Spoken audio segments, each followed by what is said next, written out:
should have said this years ago, but I couldn't. At 55 years old, UFC legend Chuck the Iceman Liddell has darker, more personal, and it's forcing MMA fans to question everything they thought they knew. Before the controversy, before the feud became a selling point for pay-per-view, Chuck the Iceman Liddell was carving out one of the most fearsome reputations in combat sports. In the late 90s and early 2000s, when MMA was still clawing its way into the mainstream, Liddell became its visual calling card. The mohawk, the icy glare, the blue trunks, the stone-faced walk to the cage. He wasn't just a fighter. He was an image that could be printed on posters and instantly recognized across the world. His stoic demeanor wasn't an act. Those close to him would say Chuck didn't waste words. His statements came through his fists, and those fists were dynamite. His knockout power was the stuff of locker room whispers. Opponents who'd felt it described the sensation as a flash of white followed by nothingness. He had this uncanny ability to stay calm while chaos swirled around him, measuring distance, waiting for the opening,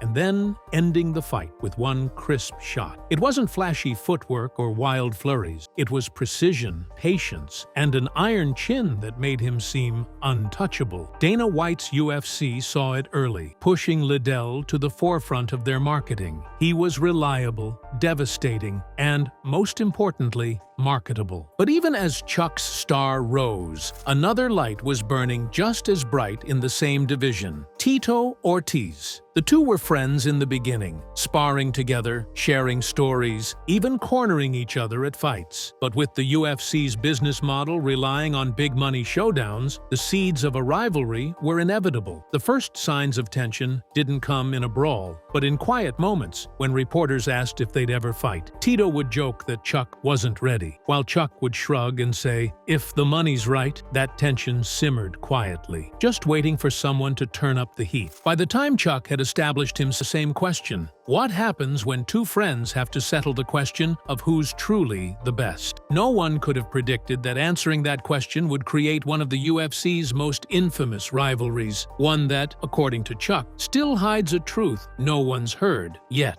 Long before the bad blood spilled into press conferences and fight promos, Chuck Liddell and Tito Ortiz were gym allies. They sparred together in Southern California, each sharpening the other's tool. Chuck admired Tito's work ethic. Tito respected Chuck's calm under pressure. But those early training sessions also revealed something deeper, a subtle clash of personalities. Tito was the showman, always ready with a soundbite, a smirk, or a middle finger to the crowd. Chuck was the opposite. No theatrics, no posturing, just a fighter's fighter. In the cage, this balance worked. Outside it, the differences began to pile up. The first cracks appeared in interviews. Tito would casually tell reporters Chuck wasn't ready for the top contenders yet, framing it as protective friendship. Chuck, on the other hand, would respond by saying he'd fight anyone, anytime. Behind the scenes, fighters whispered about heated sparring rounds that ended with one storming out of the gym. The tension wasn't just personal, it was becoming public property. And the UFC, sensing dollar signs, began stoking the fire. Promoters leaned into the dynamic. Tito as the loud, brash villain, Chuck as the cold, calculated hitman. Press events started pairing them together deliberately, cameras catching the glares and awkward silences. UFC highlight reels began splicing Tito's flashy celebrations with Chuck's brutal knockouts, building a narrative that would sell tickets. Still, both men insisted publicly that friendship came first. Privately, they knew the collision course was set. The turning point came when Tito, then the UFC light heavyweight champion, allegedly refused to fight Chuck despite fan demand. Tito claimed it was about business. Why fight a friend when there were other options? Chuck saw it differently: ducking. And in the fight game, ducking isn't just strategy, it's an insult. The back and forth became sharper, the interviews colder. The respect they once had began to rot, replaced by suspicion, ego, and the knowledge that only one man could stand on top. By the time the UFC officially announced Liddell versus Ortiz, it was no longer a fight between friends. It was personal. What fans didn't know then was that the personal side went far deeper than the cameras ever caught. And according to Chuck's recent revelation, it might explain why the rivalry felt so venomous, even after the final bell. UFC 47 was marketed as "It's On," the long-awaited showdown between the sport's two most recognizable faces. The lead-up was electric. Tito's mind games were in full swing, throwing verbal jabs in every interview, hinting that Chuck's chin wouldn't hold, that the Iceman would melt under the bright lights. Chuck didn't bite. He stayed composed, his only real message being, "I'll do my talking in the octagon." When fight night arrived, the atmosphere was thick with tension. Every stare-down moment was a headline. As the bell rang, Tito came forward with his trademark aggression, but Chuck's game plan was clear. Stay patient, pick the shots, and let Tito overcommit. Midway through the fight, it happened. Chuck caught Tito, and this one had all the ingredients: history, bad blood,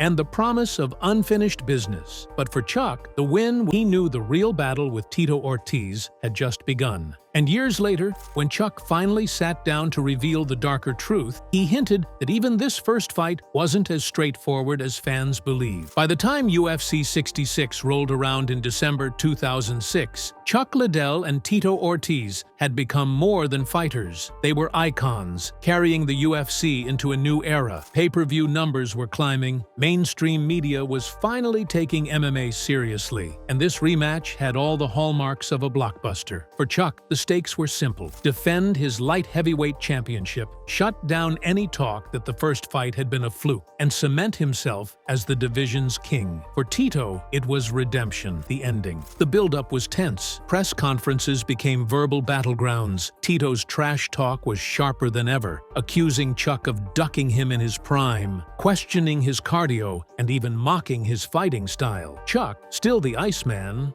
barely reacted, but you could sense the edge in his responses. He wasn't just defending a belt, he was defending his place in history. Dana White knew the stakes and promoted the fight like a heavyweight boxing title match from the golden era. Every promo package replayed the knockout from UFC 47. Every stare-down was designed to sell the idea that these two men genuinely despised each other. When fight night arrived, the tension in the arena was electric. Tito came in better prepared, showing improved head movement and mixing in takedown attempts to keep Chuck guessing. For a moment, it looked like the fight could swing in Tito's favor, but Chuck's striking, his greatest weapon, once again became the difference. Late in the third round, he found his rhythm, timing Ortiz's entries, and landing clean, fight-altering shots. A flurry against the cage sealed it, forcing the referee to step in. Chuck retained his title, and the UFC crowned him as the face of the sport. But instead of the rivalry cooling off, it only deepened. Tito claimed the stoppage was early, and more importantly, that the UFC had stacked the deck in Chuck's favor. In later interviews, Tito suggested Dana White himself wanted Chuck to win for business reasons. Whether those claims had truth or not, they kept the feud alive. Behind the scenes, Chuck and Tito's interactions became more toxic. At autograph signings, they'd exchange sarcastic remarks. In backstage corridors, they'd avoid eye contact. But the more they avoided each other, the more the public demanded another showdown.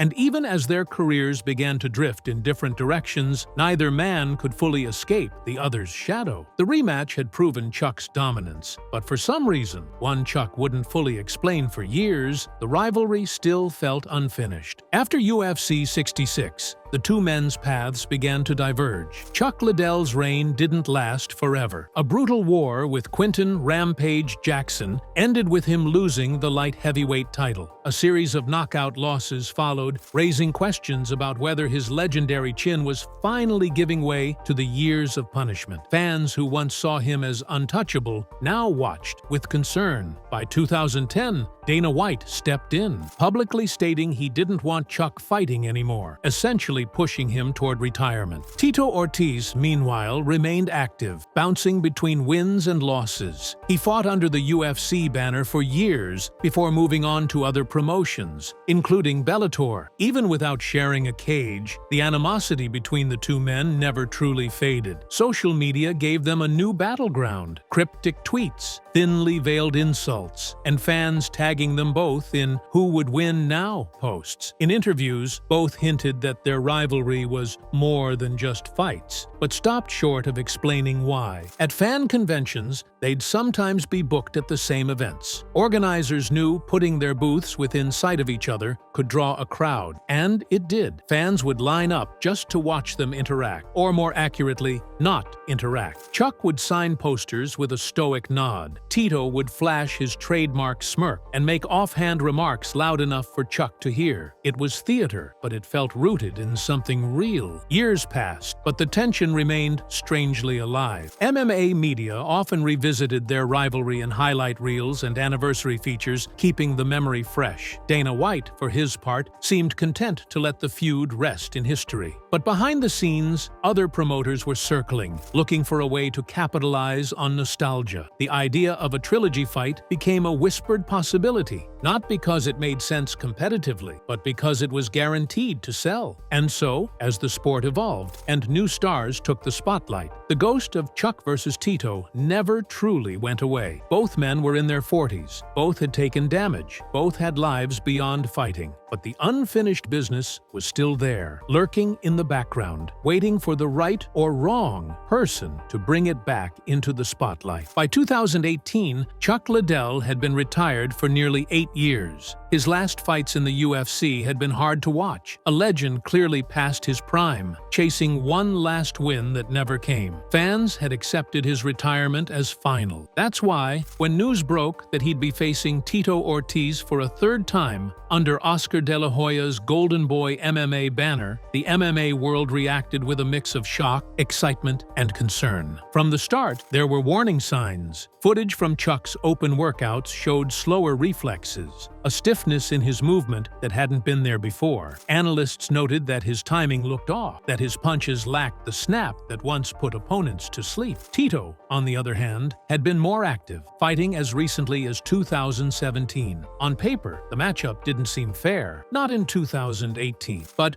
promoters framed it as one last chapter in the sport's greatest rivalry. They pushed the nostalgia hard. Highlight reels of the first two fights, interviews about their shared history, and posters reminding fans that Chuck still led the series 2-0. Tickets sold, pay-per-views were ordered, and the stage was set. What no one outside Chuck's inner circle knew at the time was just how much he'd be stepping into that cage with. And it wasn't just about age. Fight night at the Forum in Inglewood, California carried an eerie tension.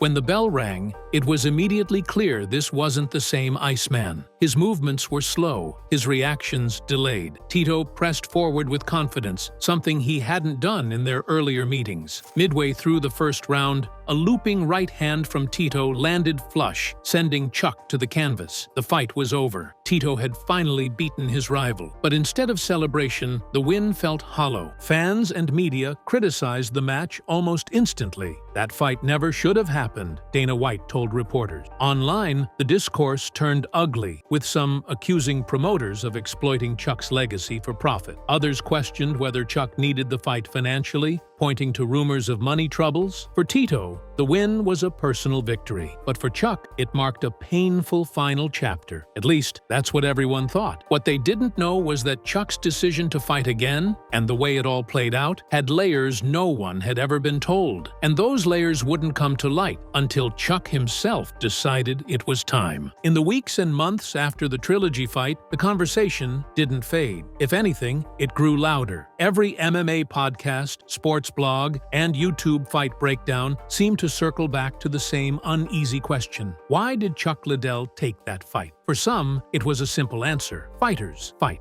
But others pointed out that Chuck had never been one to chase meaningless bouts, especially after years of brutal knockouts that raised serious concerns about his health. Dana White, who had been vocal in his disapproval, doubled down after the fight. "I told him not to do it. I told him," White said in interviews, his tone mixing frustration with genuine concern. He claimed the fight wasn't good for anybody and hinted that the circumstances leading up to it were more complicated than fans realized. That hint only fueled speculation. Rumors started to swirl. Some said Chuck's training camp had been a disaster, that his sparring partners were pulling punches to avoid hurting him, that he was skipping key conditioning sessions, and that his coaches were worried he wouldn't make it through a full round. Others whispered about financial strain. A few former training partners claimed Chuck had mentioned debts, bad investments, and pressure to make something happen to keep things afloat. There were also murkier stories, unverified claims that Chuck had been approached multiple times before 2018 to fight Tito again, and each time he'd said no. So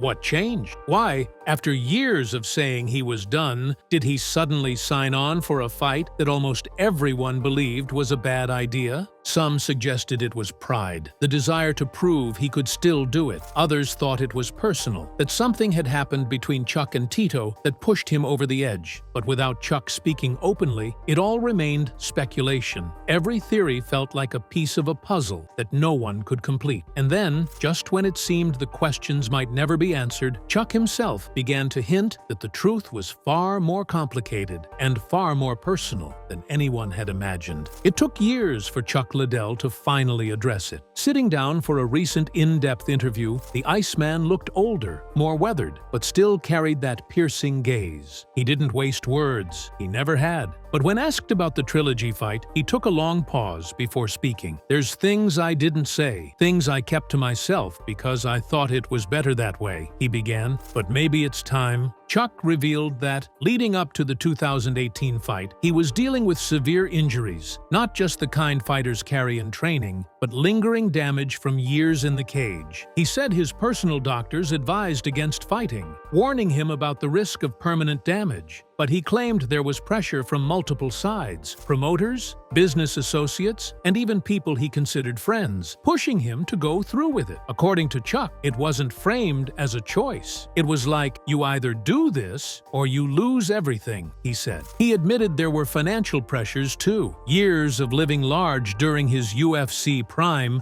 coupled with bad investments, had drained his savings. The payday for the trilogy fight was pitched as a way to secure his future. "I told myself it was worth the risk," he said, "but deep down, I knew I wasn't ready." Then came the most shocking part. Chuck claimed that just weeks before the fight, he had a heated encounter with Tito Ortiz. Without giving explicit details, he hinted that something personal, something outside of the cage, was said or done that made the fight about more than just business. It stopped being about proving who was better, Chuck said. It became about surviving what was coming. He suggested that certain behind-the-scenes dealings made him feel boxed in, forced to sign the contract, and walk into the cage regardless of his condition. "I wasn't supposed to win that night," Chuck admitted. "I was supposed to show up, take the punches, and be done." The words hung heavy. Fans who had idolized him were now left wondering just how much of his career and his life had been shaped by forces they never saw. As the interview wound down, Chuck Liddell didn't offer excuses. He didn't ask for sympathy. Instead, he spoke plainly about what the rivalry with Tito Ortiz had cost him, not just physically, but mentally and emotionally. "I don't regret my career," he said, "but I do regret how it ended." He admitted that staying silent for so long was his way of protecting certain people, avoiding lawsuits, and keeping parts of his personal life private. But as he got older, that silence started to feel heavier than the fights themselves. He reflected on the toll the sport had taken, the concussions, the memory lapses, the aching joints that never truly healed. He acknowledged that MMA gave him everything: fame, money, respect, but also took more than most fans will ever know. The trilogy fight, in his eyes, wasn't the closure the rivalry deserved. That fight wasn't about winning or losing, he said quietly. It was about surviving, and I did, but it cost me. For fans, the revelation reframed an entire era. The bad blood, the knockouts, the post-fight trash talk, all of it now felt like part of a larger, more complex story. Chuck's willingness to finally speak out turned a sports rivalry into a cautionary tale about the pressures fighters face, especially in the twilight of their careers. In the end, Chuck didn't ask for the last word. He simply left the audience with a parting thought. "If my story stops one fighter from making the same mistake, then maybe it was worth telling." It was a haunting conclusion, not the highlight reel ending fans wanted, but the truth they needed to hear. And for Chuck Liddell, that truth might be the most important fight he's ever won.